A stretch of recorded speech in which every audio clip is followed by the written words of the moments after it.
السلام علیکم۔ کیا آپ جانتے ہیں یہ بات کہ جب انسان موت کی طرف بڑھتا ہے تو سب سے پہلے اس کی ٹانگیں شل ہو جاتی ہے۔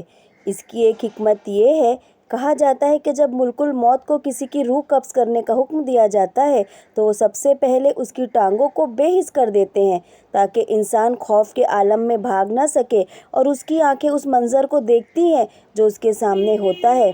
قرآن کریم میں اللہ تعالیٰ نے اس لمحے کا ذکر فرمایا ہے ان آیتوں میں جو یہاں پر لکھی ہوئی ہے۔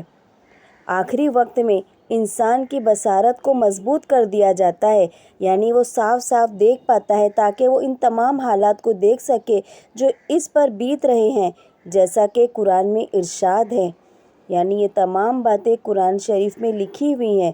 اللہ تعالیٰ سے دعا ہے کہ وہ ہمیں موت کے وقت آسانی عطا فرمائے، قبر کی وحشت سے محفوظ رکھے اور ہمارے مرحومین پر رحم کرے۔